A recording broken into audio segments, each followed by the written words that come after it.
Zagadat. It's Zagadat. My name is Peace Hyde, and I'm a TV personality, media entrepreneur, and the West African correspondent for Forbes. Now, I've not always had that job title. About 2 years ago, if you had asked me who am I would have said to you that I'm a science teacher, specializing in chemistry and biology to be precise, and also a member of the senior management team. When I made the decision to relocate back to Africa for the first time 2 years ago, I had a dream. I wanted to give back to the continent, but also to identify what was my purpose in life. And it has been an absolutely amazing journey so far. During the course of this journey, I decided that I wanted to stick to education. No matter how much I did in the entertainment space, I still had that pull for the classroom and for learning and teaching. So I decided to go to the markets. I came across a group of young girls in a marketplace popularly known as Makala Market in Ghana, Accra. These young girls were known as Kayo. So this was actually my first encounter with a group of market girls. And immediately when I met them and just seeing what they were going through, I felt a real deep sense of injustice. I was so intrigued by their story. I decided to spend a day in their lives just to gauge how much these ladies went through. And I'm telling you, it was a really, really difficult experience. So where am I taking this to? Where am I taking it to? We are adding more! I beg!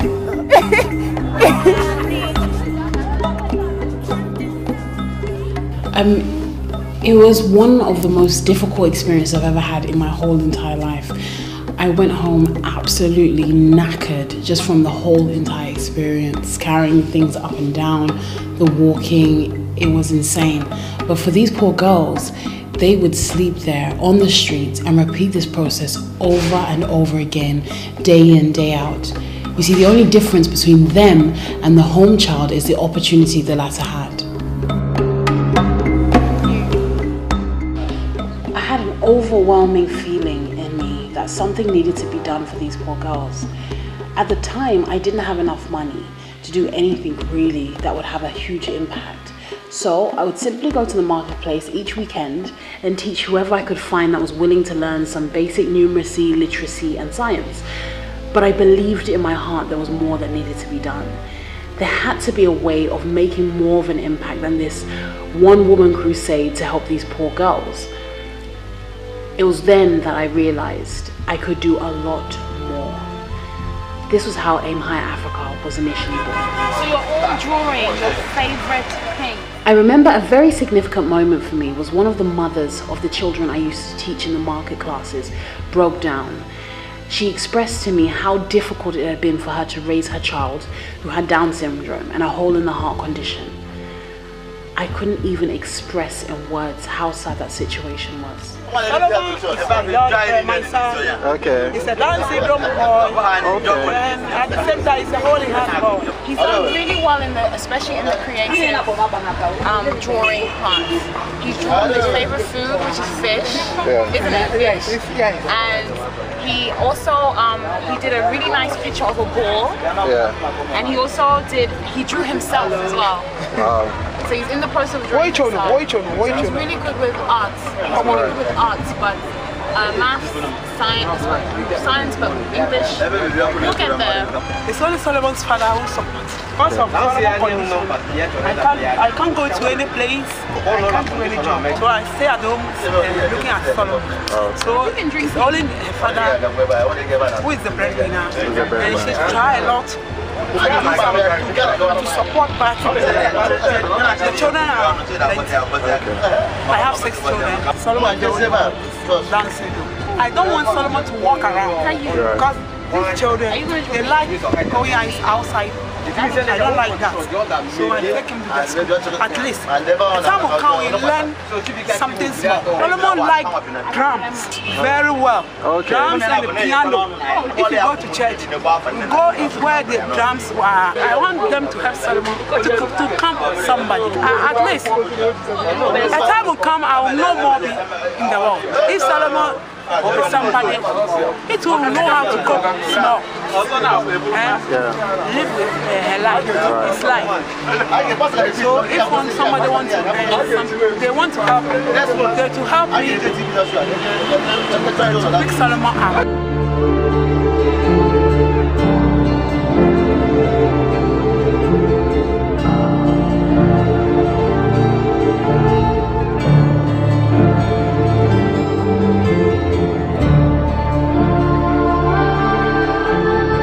Aim High Africa was designed as a movement to create an impact on the nation of young minds through the power of education and IT. Now, the goal is to build a better future. You see, I believe that a spotlight has been flagged on Africa, and if only the untapped human capital of the continent can be unlocked through education and entrepreneurship, then we'll have the tools to rewrite the rhetoric that exists about the continent. Aim Higher Africa is a charity organization, and it's about educating, it's about inspiring, and it's about empowering. At Aim High Africa, we believe that every single person has the opportunity to succeed in life and be great, and also provide you with different routes to find what makes you unique in yourself, so you can turn your passion into a business. One of the things that you need to understand is the fact that you cannot do it alone. You need to be able to convince a lot of people to come on board your idea. Yes, teamwork. You need a team to help you. So it's very important to locate your passion.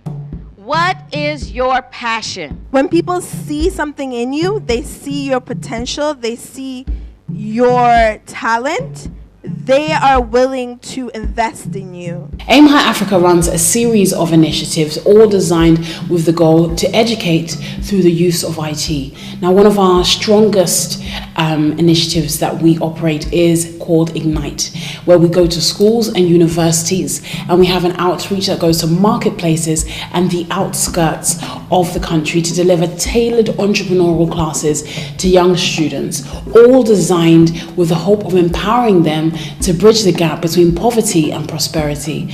Now, we've toured the country and we've visited thousands and thousands of students through schools across the country, and we empower also our women. So we like to encourage them to make a stand in their communities, tap into their entrepreneurial spirit, and try and give them the tools to enable them to build a business in order to transform their immediate communities and in the long term, their nation. My name is Sadiq Abdullahi Abu. I'm co-founder and CEO of MuseAfrica.com and then Muse Africa, which is an emerging media and entertainment brand for Africa. Hi, I'm Michelle McKinney-Hammond, and I am proud to be a part of the Aim Higher Africa movement, which is trying to introduce university students and students to valuable lessons that they will need to become successful entrepreneurs, to build successful businesses for Africa and the world. I think that it's a very rich event. I've been here for anybody who is seeking to touch base with young audiences and communicate to them.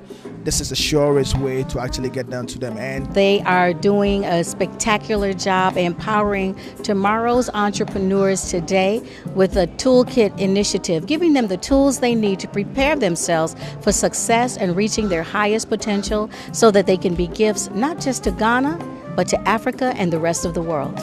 So today we're here for Ignite. And Ignite is about you finding what is that thing in life that you may have not noticed. For some people, it might even be a problem, but if you pursue it, it may help you on the path to achieving your full potential. I am going to pass the mic to Madame Ofi. Our young women understand that they have to love themselves first and value who they are as young women. Secondly, they need to love what they're doing in this life. They need to love life.